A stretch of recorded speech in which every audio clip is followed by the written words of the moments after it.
नमस्कार दोस्तों।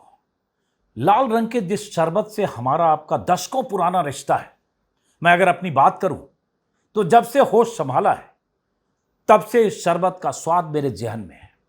और आप जैसे करोड़ों दर्शक ये शरबत खुद भी पीते होंगे, आपके परिजन, आपके दादा दादी, आपकी पीढ़ियां इस शरबत से वाबस्ता रही होंगी। इस शरबत का स्वाद आपकी पीढ़ियों के जहन में भी होगा।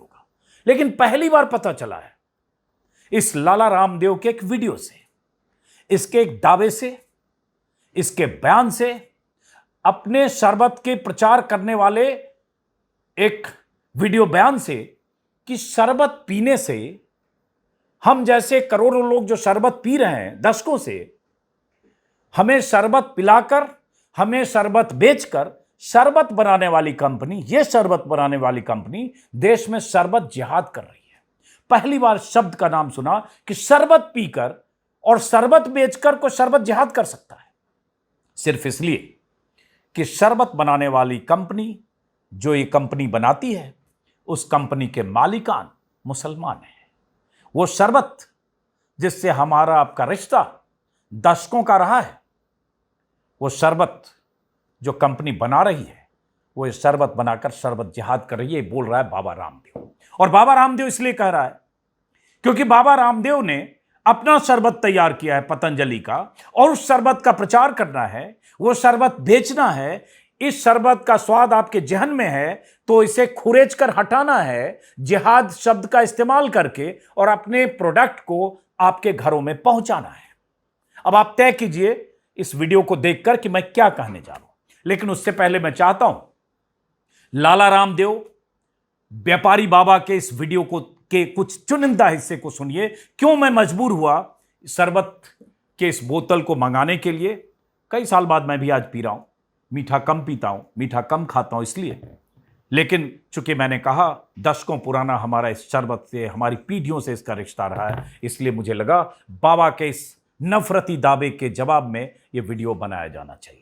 तो जरा सुनिए ये लाला रामदेव क्या कह रहा है। शरबत के नाम पर एक कंपनी है जो शरबत तो देती है, लेकिन उस शरबत से जो पैसा मिलता है उससे मदरसे और मस्जिदें बनवाती है। ठीक है, उनका मजहब है, लेकिन आप यदि वो शरबत पिएंगे तो मस्जिद और मदरसे बनेंगे। और पतंजलि का गुलाब का शरबत पीते आप, ये शरबत पिएंगे आप तो गुरुकुल बनेंगे, आचार्य कुलम बनेगा, पतंजलि विश्वविद्यालय, भारतीय शिक्षा बोर्ड आगे बढ़ेगा। इसलिए मैं कहता हूँ ये शरबत जिहाद भी, जैसे लव जिहाद, वोट जिहाद चल रहा है ना, ऐसे शरबत जिहाद भी चल रहा है। तो आपको इस शरबत जिहाद से बचाना है तो सब तक ये शरबत में माने इससे टेस्टी फ्रेशनेस, ऐसे एक घूंट पीते ऐसे लगता है ताजगी, मानो सारे ब्रह्मांड की ऊर्जा, एनर्जी, फ्रेशनेस आपके भीतर आ गई। सुन लिया आपने,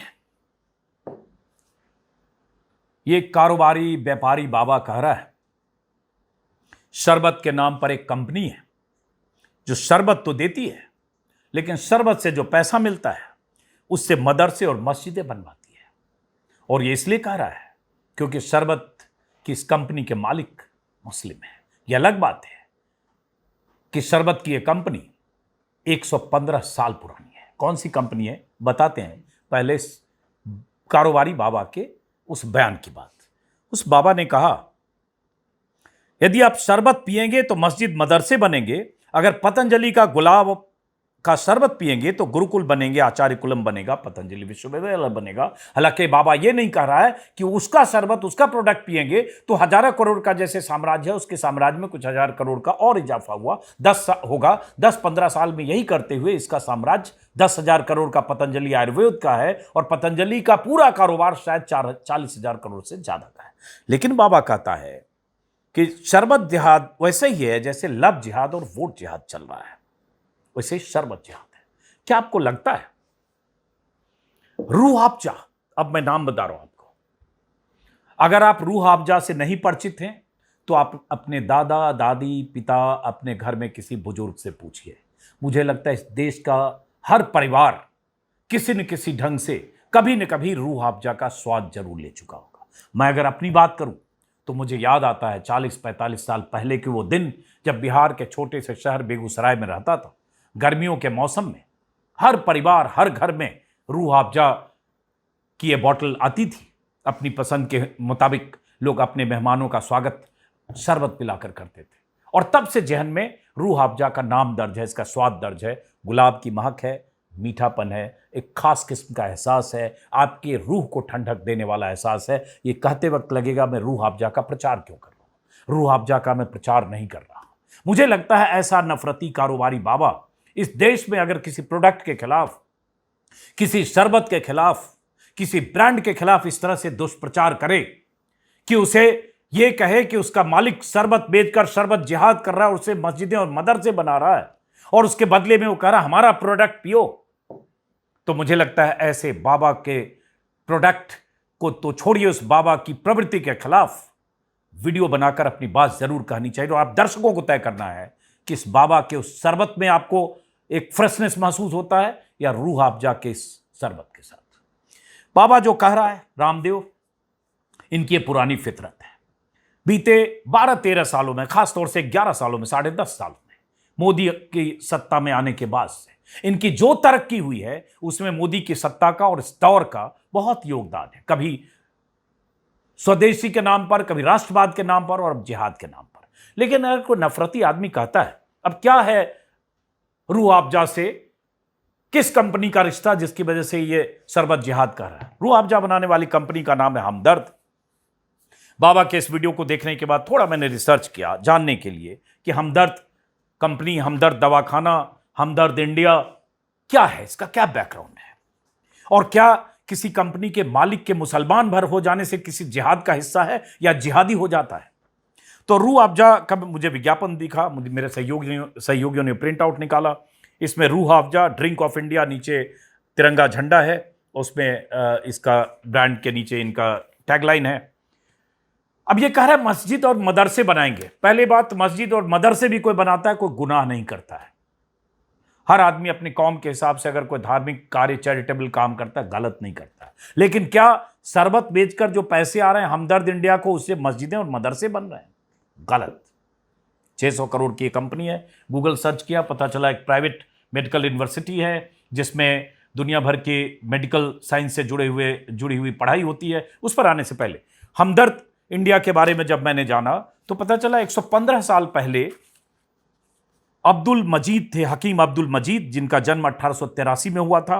उन्होंने यूनानी चिकित्सा पद्धति का अध्ययन किया और पारंपरिक चिकित्सा के कारोबारी बन गए। 1906 में अब्दुल मजीद ने पुरानी दिल्ली में हर्बल दुकान खोलने का फैसला किया, जो तब भारत आज़ाद हुआ नहीं था, और उन्होंने एक दवाई तैयार की और उसके बाद फ्रेशनर, एक रिफ्रेश करने वाला एक शरबत तैयार किया जो हीट स्ट्रोक और डिहाइड्रेशन उसमें मदद करे। और बाद में उन्होंने जड़ी बूटियों और बाकी फूलों के अर्क को मिलाकर एक रिफ्रेशिंग ड्रिंक बनाया जिसका नाम रूह अफ़ज़ा रखा और उसके बाद ये ड्रिंक हिट हो गया। मतलब अब्दुल मजीद ने, जिनका निधन ही हो गया 1922 में, मतलब 100 साल पहले उनका निधन हो चुका, तब उन्होंने रूह अफ़ज़ा तैयार किया। प्रोडक्ट मतलब 100 साल पुराना प्रोडक्ट है, आज़ाद भारत का प्रोडक्ट, स्वदेशी प्रोडक्ट।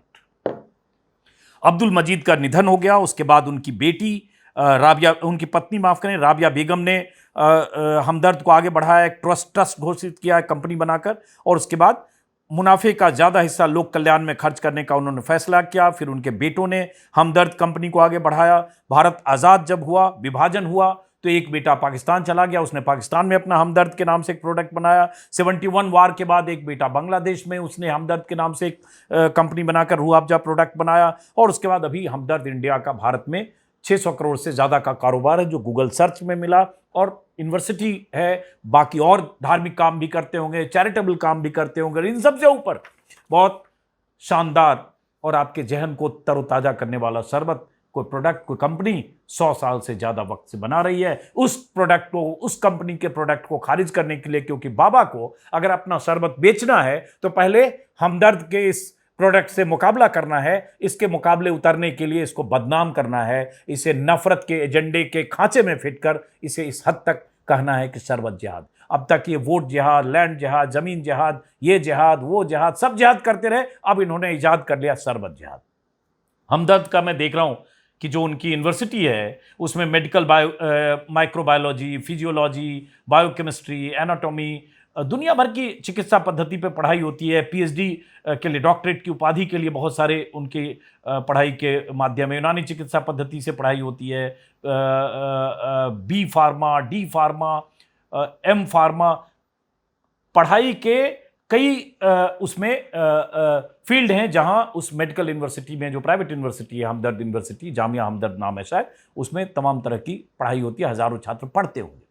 अब इस बाबा की नाराजगी इस हद तक है तो क्यों है, और ये इस बाबा का अतीत और ट्रैक रिकॉर्ड क्या है? ये बाबा पिछले 10 साल में लाला रामदेव अपने प्रोडक्ट की वजह से सुप्रीम कोर्ट की फटकार खा चुका है, सुप्रीम कोर्ट में नाक रगड़ चुका है, भ्रामक दावे, भ्रामक प्रचार करने की वजह से सुप्रीम कोर्ट की चौखट पर जाकर मजबूर होकर माफी मांग चुका है। बाबा के खिलाफ देश के डॉक्टर, एलोपैथिक डॉक्टर अदालतों की चौखट तक जा चुके हैं। इस रामदेव के दर्जनों प्रोडक्ट समय समय पर फेल हो चुके हैं, लेकिन अब निशाने पर है एक ऐसी कंपनी जिसके मालिकान मुस्लिम हैं, जो इस देश के नागरिक हैं, लेकिन उन्हें जिहादी बताया जा रहा है, उन्हें कहा जा रहा है शरबत जिहाद कर रहे हैं। और अगर इस हिसाब से ये शरबत जिहाद है क्योंकि उसके मालिक मुस्लिम हैं, तो अजीम प्रेमजी दुनिया भर में जो डंका बजा है विप्रो का, भारत की टेक्नोलॉजी का, वो भी मुस्लिम है। तो क्या ये आईटी जिहाद कर रहे हैं? इसका मतलब कोई भी अगर मुस्लिम है, किसी भी कारोबार में है, तो जिहादी है। फिर किसी मुस्लिम डॉक्टर से इलाज कराते वक्त सोचिए कहीं मिडिकल जिहाद न कर रहा हूं, क्योंकि ये बाबा इसी तरह की बात करता है। बहुत सारे लोगों के नाम निकाले जिनका कंट्रीब्यूशन है इस देश में कारोबार में।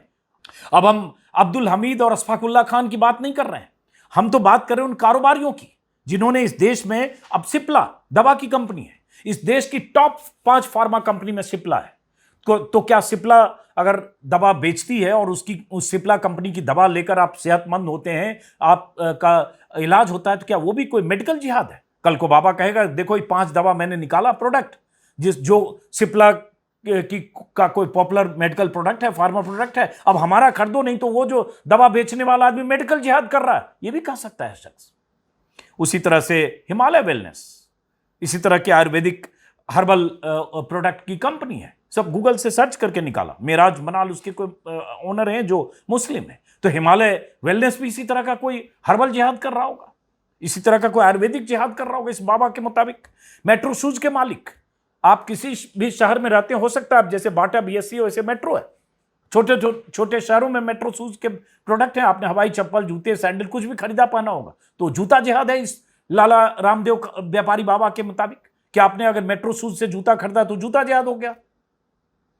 और मशहूर हेयर स्टाइलिस्ट जावेद हबीब, भारत में पिछले 3 दशकों से जावेद हबीब का नाम टॉप पर है, मशहूर सेलिब्रिटी हैं। तो वो क्या कटिंग जिहाद है? क्या है वो? किस तरह के जिहाद वो कर रहे हैं हेयर कटिंग करके? उसी तरह से शहनाज हुसैन ब्यूटिशियन, मुझे 30 साल, 35 साल, 40 साल पहले की बात अगर करूं तो छोटे छोटे शहरों में, उत्तर प्रदेश बिहार के छोटे छोटे शहरों में शहनाज हुसैन से फ्रेंचाइजी लेकर लोगों ने ब्यूटी पार्लर खोले, लड़कियों ने, बेटियों ने, बहनों ने, सब ने ब्यूटी सैलून और उनके ब्यूटी प्रोडक्ट लोगों ने खरीदे। तो क्या ब्यूटी जिहाद कर रहे हैं क्योंकि शहनवाज हुसैन में मुस्लिम है? लंबी लिस्ट है। क्या क्या, लुलु मॉल लखनऊ में बहुत बड़ा खुला है, जो मॉल के मालिक हैं मुस्लिम है, एम ए यूसुफ, योगी आदित्यनाथ से उनके अच्छे रिश्ते हैं, दुनिया भर में मिडिल ईस्ट के देशों में उनका कारोबार है। वो क्या मॉल जिहाद कर रहे हैं? क्या बोल रहा है ये बाबा? जरा सोचिए, अपने प्रोडक्ट को बेचने के लिए आप किस हद तक उतरते हैं और किस तरह से किसी प्रोडक्ट को इसलिए टारगेट करते हैं क्योंकि उस प्रोडक्ट बनाने वाली कंपनी का मालिक कोई मुस्लिम है।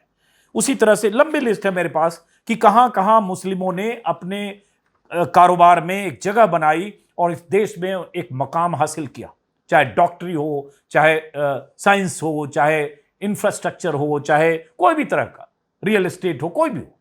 सिप्ला का दवा कंपनी का तो जिक्र किया ही आपसे। तो आप सबके उस धंधे से, कारोबार से जोड़ के कहिए वो जिहाद कर रहा है। और ये बाबा क्या कर रहा है? बाबा ने जितने प्रोडक्ट बनाए हैं उसके भ्रामक दावे को लेकर पिछले 10 साल में 100 बार सवाल उठे, लेकिन चूंकि मोदी की सरपरस्ती है, मोदी का हाथ है, प्रधानमंत्री मोदी का, बीजेपी के करीबी हैं बाबा, इसलिए इनकी सेहत पर कोई फर्क नहीं पड़ता है, भले नाक रगड़कर कोर्ट से माफी मांग ले। और ये बाबा ही थे जो 2014 में इस देश में, जब 2014 के पहले मोदी की डुगडुगी बजाई जा रही थी बीजेपी की तरफ से, तो बाबा भी घूम रहे थे। योग गुरु थे, ठीक था, योग सिखा रहे थे, ठीक था, लेकिन वहां से इनको चस्का लगा सियासत में अपनी हैसियत बनाने का, और इसलिए बाबा ने, रामदेव ने योगी के, माफ करें, मोदी के प्रचार के लिए देश भर में अपनी योग सभाओं में सिर्फ चुनावी प्रचार किया, और चुनावी प्रचार के दौरान आगे पीछे कैमरों पर ये बड़ी बड़ी बातें करते हुए यहां तक कहते थे कि मोदी प्रधानमंत्री बन जाए तो 35, 40, 45 रुपए में डीजल पेट्रोल मिलेगा।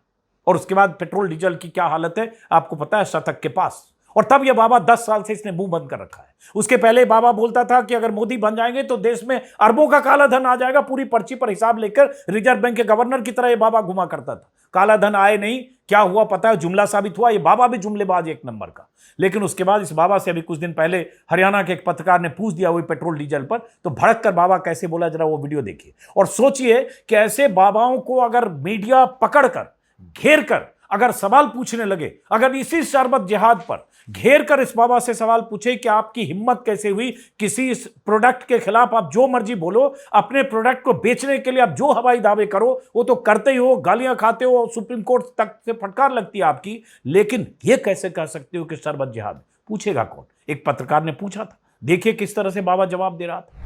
सरकार बनी थी, आपने कहा था कि नहीं कहा था बाबा जी? मैंने कहा था पूछ पड़ेगा मेरी। हाँ बाबा जी, आपकी कंपनी पतंजलि, बाबा जी आपकी कंपनी पतंजलि ऐसे जाता ना आदमी को ना, आप ही ने कहा था। अरे आदमी को मैं कह रहा भाई ऐसे प्रश्न मत पूछो बाबा जी, मैं तेरे प्रश्नों का उत्तर देने के लिए कोई ठेकेदार है कि तू जो भी पूछा मैं उसका उत्तर दूं। जब एक बात कह दी थोड़ा सभ्य बनना भी सीखो। आप ये बताओ, एक मिनट, सभी टीवी चैनल पर आप ही की बाइट चली थी और लोगों ने विश्वास किया। मैंने दी थी और अब नहीं देता, कर ले क्या करेगा? चुप हो जा, अब आगे से पूछेगा तो ठीक नहीं। स्वामी जी, बाबा जी बोल दिया ना स्वामी जी, बाबा जी। और यही फितरत है रामदेव की, और कोई मीडिया संस्थान रामदेव से सवाल नहीं पूछता कायदे से। अगर आज इसके इस बयान पर बहुत बड़ा मसला है, बहुत बड़ा बयान इसने दिया है, और इसी तरह से 2010-14 में, 14 से लेकर 17, 18, 19 के बीच बाबा अपना प्रोडक्ट बेचता था स्वदेशी के नाम पर, कि जैसे बाबा का प्रोडक्ट खरीदो तो आप असली देशभक्त हो। देशभक्ति साबित करने के लिए पतंजलि के इनके आटा, दाल, चावल, टूथपेस्ट और जितने इनके तरह तरह के प्रोडक्ट है वो खरीदे तभी देशभक्त है। फिर राष्ट्रवाद के नाम पर, और ये सब करता रहा उन प्रोडक्ट को बेचने के लिए जिस प्रोडक्ट के भ्रामक दावे को लेकर कई बार बाबा के प्रोडक्ट के लाइसेंस कैंसिल हुए, कई बार बैन हुआ, कई बार सुप्रीम कोर्ट से इसे फटकार लगी, लेकिन बाबा का धंधा लगातार चलता रहा। अभी हाल में खबर मैं देख रहा था, अभी आज मैंने पूरी लिस्ट निकाली कि रामदेव के प्रोडक्ट पर कितनी बार फटकार लगी है, कितनी बार इनका प्रोडक्ट फेल किया है। एक लंबी लिस्ट है। अभी पिछले साल की बात है कि रामदेव पतंजलि आयुर्वेद के 14 प्रोडक्ट बनाने का लाइसेंस रद्द, भ्रामक विज्ञापन केस की वजह से किया गया फैसला, और उसके बाद उस प्रोडक्ट की लिस्ट है स्वसारी गोल्ड, स्वसारी बटी और लिपिडोम और स्वसारी अवलेह। ये वो प्रोडक्ट हैं जिसके लेकर गलत दावे किए गए। यही वो बाबा है जो कोविड के समय देश में जब कोविड वैक्सीनेशन को लेकर किल्लत या वैक्सीनेशन इजाद करने को लेकर दुनिया भर में तमाम तरह के दावे किए जा रहे थे, तो सबसे पहले बाबा आ गया कोरोनिल लेकर कि हमने बना लिया, हमने खोज लिया, यूरेका करता हुआ। और केंद्र सरकार के 2 मंत्री, तत्कालीन स्वास्थ्य मंत्री इसके साथ प्रेस कॉन्फ्रेंस में शामिल हो गए, हर्षवर्धन और नितिन गडकरी।